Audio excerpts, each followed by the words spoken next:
A tale of what happens when a passionate Democratic activist spots former President Donald Trump at an NFL game and decides, against all better judgment, to confront him. What begins as a moment of righteous confrontation transforms into something neither of them anticipated, a rare instance of genuine dialogue across the deepest of political divides. In the most unlikely of settings, amid the roar of the crowd and the clash of titans on the field below, two bitter political opponents discover that beneath their differences lies a common love for a troubled nation. Lucas Oil Stadium buzzed with excitement as the Colts faced the Giants. The unmistakable energy of NFL game day filled the air. Donald Trump sat in a private box above the 50-yard line, his Secret Service detail positioned discreetly around him. Despite his packed post-inauguration schedule, an old friend had convinced him to take a few hours off. "You need a break, Donald," his friend had said.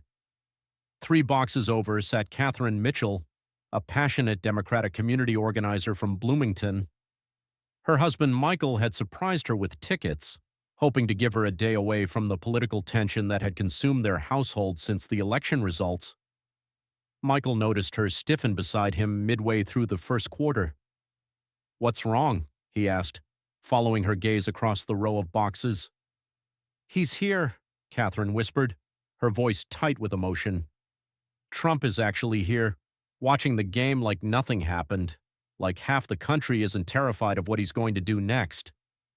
The roar of the crowd swelled as the Colts intercepted a pass, but Catherine barely registered it.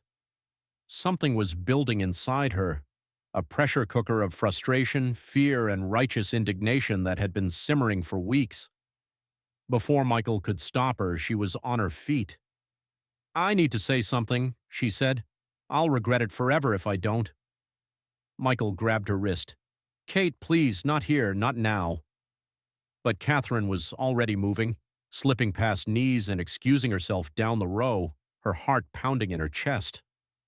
The rational part of her brain screamed warnings about security, about making a scene, about the utter futility of confronting the most powerful man in the world at a football game.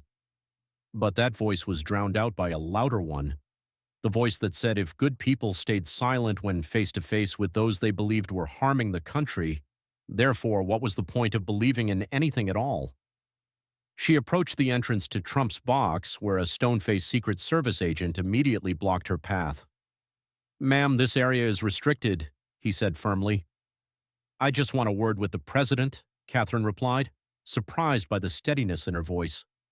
What happened next would later be described by onlookers as unusual.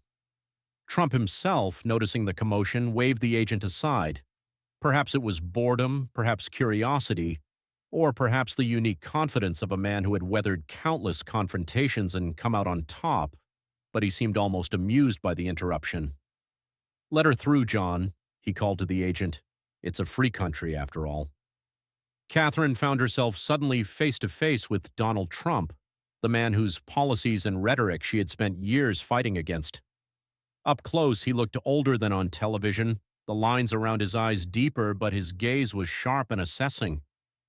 "Mr. President," she began, her voice rising slightly as adrenaline coursed through her system, "I have to tell you that what you're doing to this country is unconscionable. You're tearing apart the fabric of our democracy while pretending to be a man of the people, sitting here enjoying a football game like you haven't spent years dividing Americans against each other." A few heads turned in neighboring boxes. Someone whispered, "Is that Trump?" A phone camera raised discreetly. The Secret Service agents tensed, but Trump remained surprisingly relaxed in his seat. "You've got spirit, I'll give you that," he replied, his voice carrying that distinctive cadence familiar from countless rallies and interviews. "Most people wouldn't have the guts to walk up and say that to my face. What's your name?" The question threw Catherine off balance. She had expected dismissal, anger, or security intervention, not conversation. "Catherine," she answered after a pause. "Catherine Mitchell." Trump nodded, gesturing to the empty seat beside him with unexpected casualness. "Why don't you sit down, Catherine? Hard to have a conversation with you standing there like you're about to give a speech." Catherine hesitated. glancing back toward Michael, who was watching the scene unfold with visible anxiety. Part of her wanted to refuse, to maintain the moral high ground of her righteous indignation, but curiosity won out. She sat, perched on the edge of the seat as though ready to flee at any moment. "You know what I see when I look down at that field?" Trump asked, gesturing toward the game below where the Colts' offensive line was setting up for a play. "I see America. Not the America that CNN talks about, not the America that gets argued about on Twitter, the real America." Catherine couldn't help but scoff. "With all due respect, Mr. President, I think you've spent your career appealing to just one vision of America, and it's not one that includes people like me." Trump turned to look at her directly, his expression uncharacteristically thoughtful. "You might be surprised what I see when I look at America. Those players down there, different races, different backgrounds, different politics probably, all working together under one flag, one team. That's not a metaphor, that's reality." The crowd erupted as the Colts completed a 30-yard pass. Both Catherine and Trump paused, watching the play conclude before resuming their unexpected conversation. "My grandfather came to this country with nothing," Catherine said, finding herself sharing something personal despite her resolve to remain adversarial. "He believed in an America where everyone had a fair shot, where government helped lift people up, not push them down. The policies you champion, tax cuts for the wealthy, gutting environmental protections, stirring up fear against immigrants, that's not the America he sacrificed for." Trump leaned back in his seat, his eyes still on the field. For a moment, Catherine thought he might dismiss her concerns with one of his characteristic one-liners. Instead, he surprised her again. "My father grew up in a different America, too," he said. "He taught me something important, that this country rewards fighters, people who don't back down, people who stand up for what they believe in." He turned to look at her. "Like what you're doing right now, standing up to the President of the United States at a football game. Not many people would have the courage." Catherine blinked, unsure how to respond to what sounded almost like admiration. This wasn't the conversation she had expected. "The problem," Trump continued, "is that we've forgotten how to fight without destroying each other. Look down there.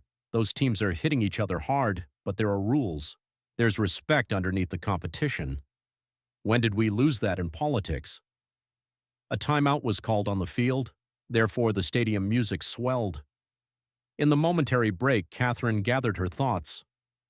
"With respect, Mr. President, you can't claim to want respectful political discourse when your rhetoric has been so divisive.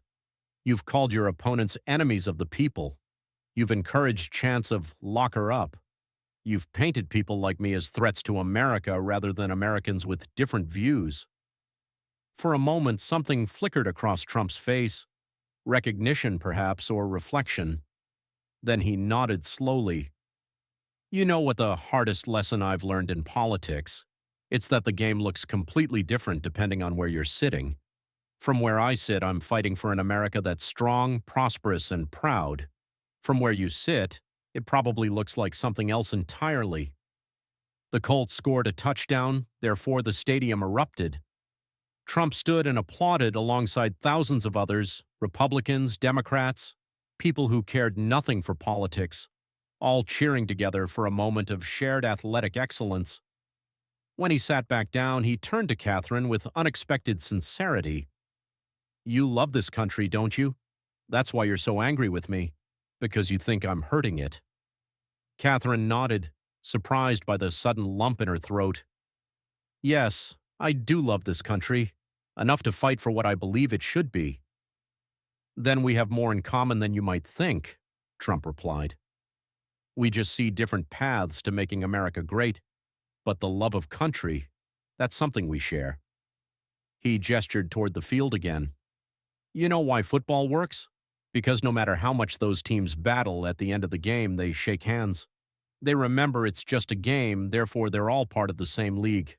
Politics used to be more like that. Maybe it could be again."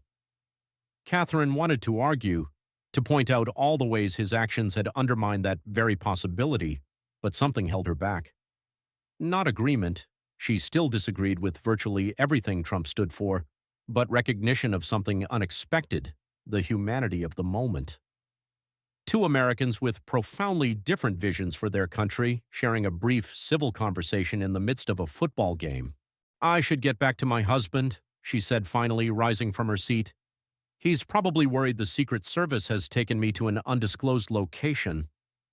Trump chuckled, a genuine sound that caught Catherine off guard. "They considered it," he quipped, then extended his hand. "Catherine Mitchell, thank you for having the courage of your convictions. This country needs more people who care enough to speak up, even when it's uncomfortable." Catherine hesitated only briefly before shaking his hand. "Mr. President, I still disagree with almost everything you stand for, but I'll keep fighting for what I believe is right." "I wouldn't respect you if you didn't," Trump replied. "That's what makes America work. People like you and people like me pushing against each other, finding the balance. Just remember, at the end of the day, we're playing for the same team, even when we disagree on the playbook."